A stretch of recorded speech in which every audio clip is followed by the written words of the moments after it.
Thanks. We're back. Kite is cooking in the kitchen at the Wenatchee Valley Tech Center. How do I look with a big silver head? All right. Today we're making biscuits and gravy. Biscuits are the focus of this whole class today. So watch what I do. It's so simple. Really important, cold ingredients. So I had this is my flour. I had it in the refrigerator. My butter, I had it in the refrigerator nice and cold. What that's going to do is it's going to just like, we're not going to, when we mix the dough, we're going to leave some like pea-sized pieces of butter in there, and it will just like make the fluffy, flakiest dough. Biscuits, they'll puff up those little balls of butter, just like let out steam, and that you get nice layers and layers upon layers and even more layers and layers of biscuit goodiness. So let's get started. Bowl. Start with the bowl. Make sure you get a bowl that's big enough.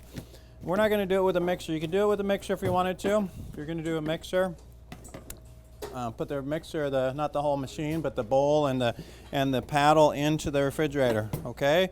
That way it's cold. Everything's chilled. All right, so we're going to start with 1, 2, 2, 3. 3 cups of flour. 3 cups of flour in. Roger. Wilco. All right, flour to the side. We're going to get all of our dry ingredients first. Makes sense, right? Instead of starting with our wet ingredients, half of our wet, half of our dry. So next thing, 3 tablespoons of sugar.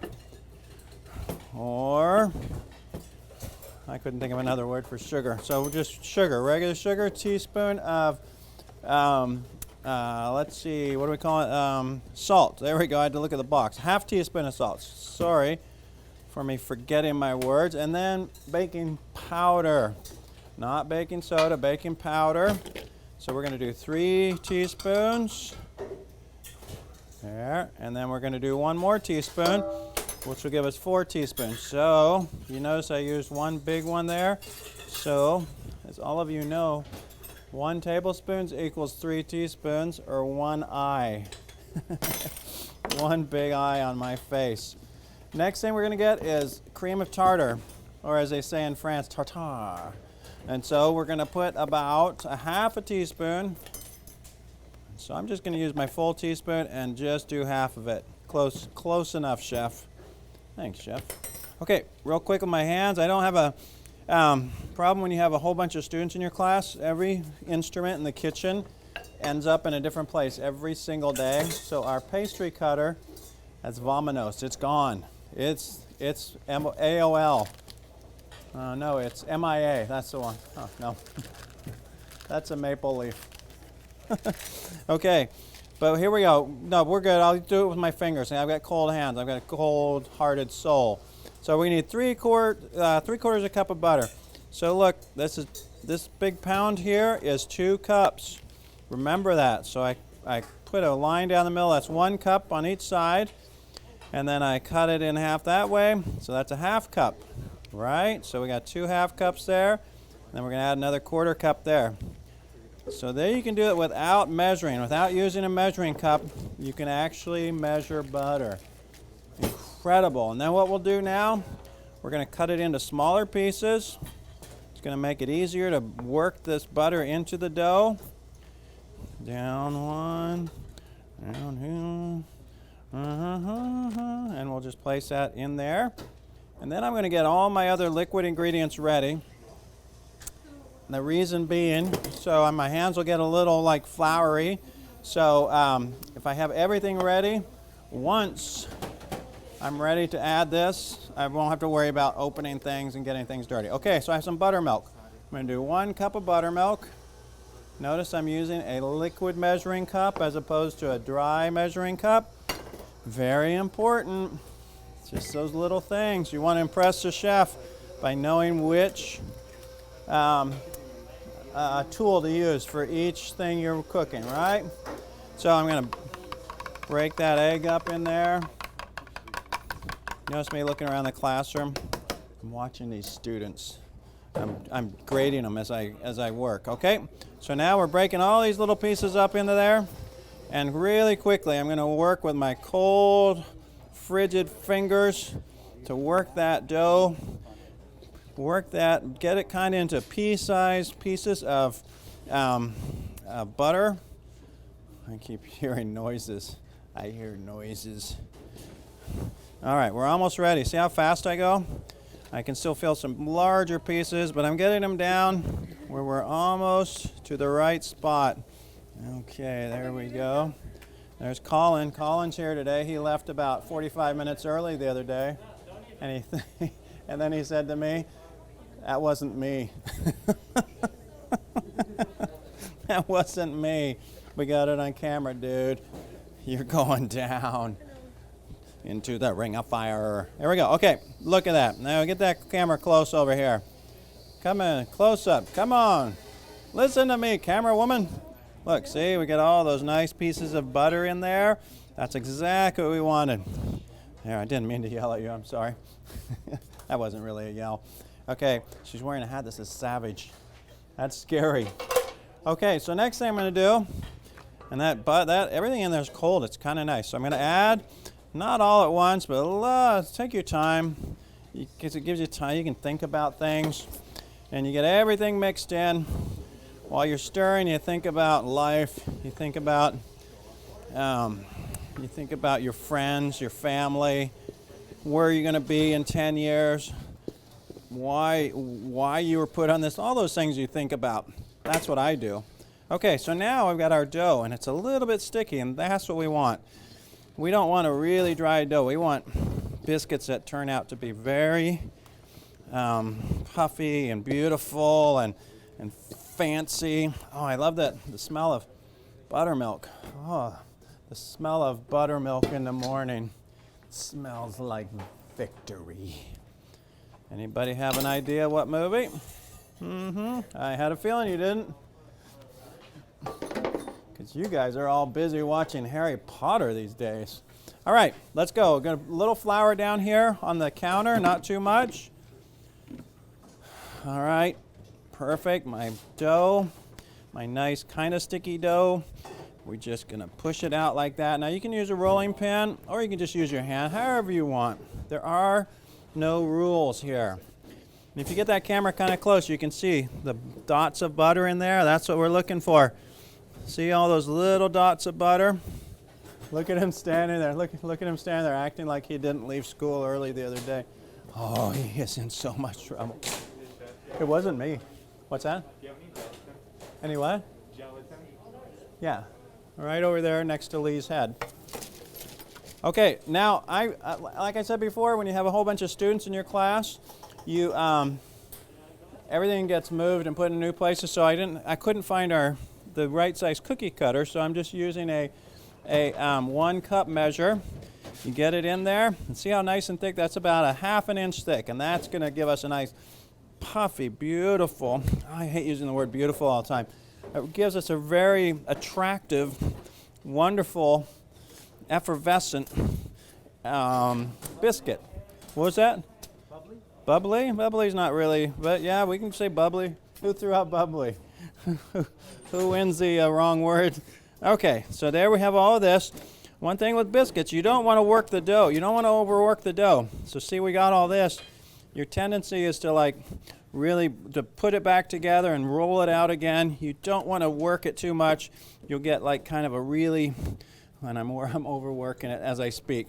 Okay, you'll end up with tougher biscuits. And not everybody's going to know. Not everybody's going to realize one biscuit's tougher than the next. But as a chef, you have to have some limitations on what you'll do. Okay, so you got all those, and you have this piece here. So just work that into one. And this is one you'll feed to your employees. This will go into employee meal, all right? Which, to me, is the bane of my existence as a chef. Cooking for employees. I love that dough. It's so good. So I could brush it with butter if I wanted to on the top. I don't have any ready. So we're just going to... Oh, little did I know, I have a little ghee ready. That's that butter we made for our Indian cooking recently. So we'll just brush a little, or we'll spoon a little on top. How's that? That'll just give us a little more flavor there. Remember, we made this about, I don't know, maybe a couple weeks ago. And the cool thing about clarified butter or ghee is that it keeps a long time because you've cooked out all of the butter solids, all the proteins and everything. And so it will take a long time for it to go bad. If it was bad, you could smell it and you'd say, oh, that's gone bad. This one hasn't. Whew. All right, let's see. So next thing we're going to do, I'm going to find my cutting board. I'll bring it back over here. Down goes my non-slip little thing. So next thing, we're going to make our, while those are cooking, this is going to work perfect. They're going to bake for probably 10 minutes at most. And so we're going to make our gravy now. And, darn, I forgot something in the refrigerator. I'm going to have to walk back there in a minute. So let's do this gravy. So first thing we do, we make a roux. Everybody remembers what a roux is, right? R-O-U-X. Right. Okay, so we're going to do a 1/4 cup of butter. And so that means we're going to do how much flour? That's what I thought. How much flour? 1/4 cup, exactly. There you go. Everybody yelled it at once. Okay, so I'm melting and I'm going to run back here. So in the refrigerator, on the top shelf, just as you go in, there's 2 things of fried chicken. One of them's really burnt, one of them's like perfect. That's the good looking one. Okay, so here we go. So the roux, here we go, roux. Here we go. Okay, that butter's melting nicely. And so remember what the roux does. What's its purpose? It is to thicken our sauce. And so while that's melting, we're gonna go for this. We're gonna cut some onion. And since we're gonna do this kind of, look at you, Eric. Hey, do me a favor, Eric.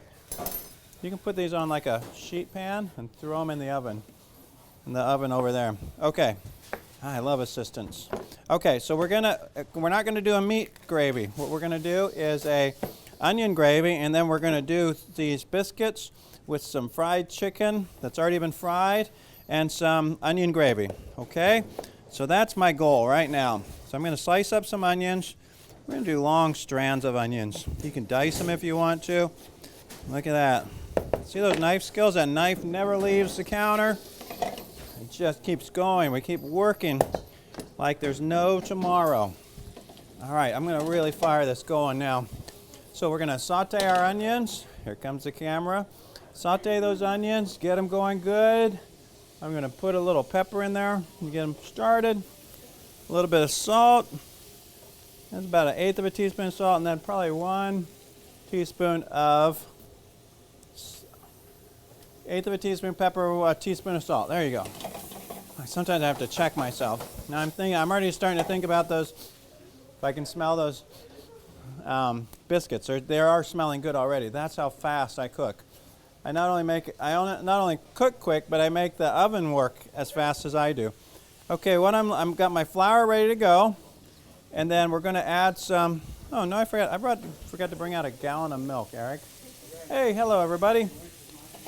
Thank you. That Eric, man, he is the best. Okay, look at those onions. You want to make sure you get them nice, cooked all the way through. You don't want them really raw in the middle, or else some people will complain. They'll say these onions are raw. They'll get especially if they're on a first date, on a breakfast date, and they get raw onions. It's like, oh, no making out after this date, right? Oh, look at Eric. You're the best. Gallon of milk. We're almost ready. So I'm just letting these saute a little more. I'm trying to tell some stories. Think about my childhood. Don't want to go there. I'm thinking about my adulthood. Don't want to go there. Let's just finish up. So now we have an onion roux, right? We've got our onions, we've got our butter in there, and we've got our 1/4 cup of flour. So what's that going to do? What's going to happen is those onions now are going to get all kind of coated, but they're going to be in the roux. They're going to be part of the whole thing. So let's go a little bit more, and then we can add our milk, and our chicken's in there. Our biscuits are going to be done before you know it. Excuse me. So here we go. Let's measure this. Let's start with 2 cups of milk into our onion gravy. Nice. Hear that? Hear the sizzle of the boil? Let's put in a little bit of cayenne pepper. And that will give it, oh, a little spice, right? Everybody likes a little spiciness, unless it affects you, and then you don't like it. Okay, stirring away.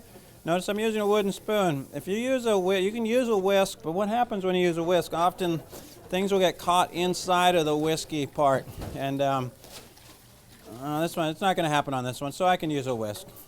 I don't know what I was thinking. There you go. There we go, Chef. We're almost ready. Look at that. It's already starting to thicken. What happens as the milk heats up? The milk starts to thicken. It gets thicker. It's a thick commodity at that point. Trying to think of different ways to say things. I feel like I always say the same words. I'm good with words. That's delicious. Going to need a little more salt.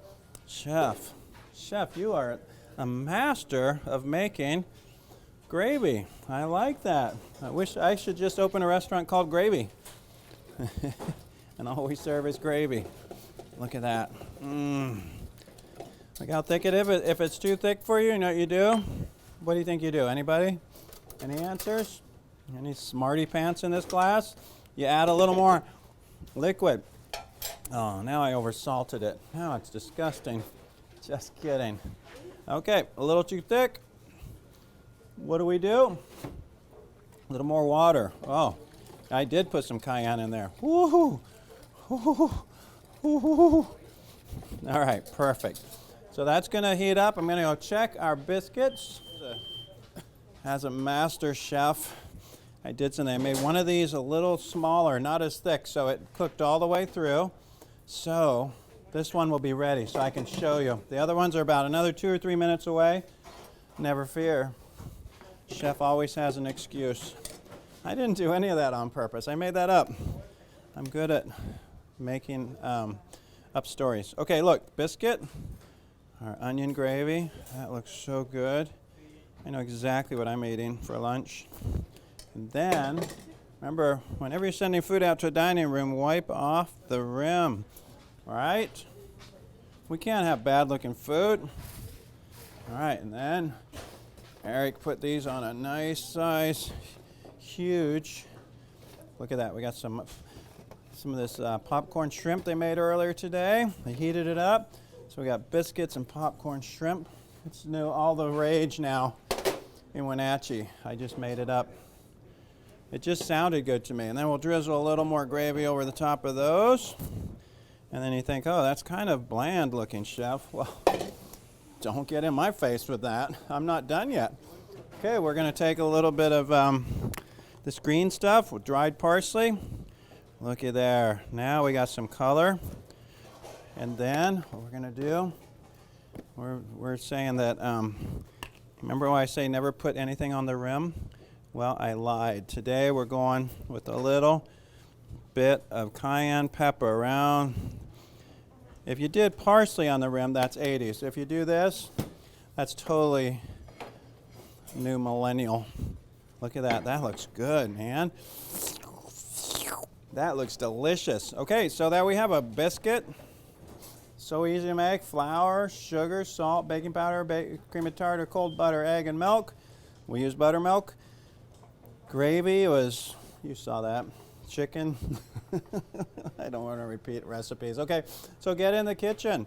That's what I like to do. Get in the kitchen, keep phone calls and texts coming. Had a text earlier today from Hawaii from a guy called Ray Molina. He said, guess why I changed my name, Chef? I'll leave that up to you to guess. So get in the kitchen and have fun cooking. Cooking is so much fun. And I'm going to go watch my students cook and see what we come up with today. Thank you. Bon appetit.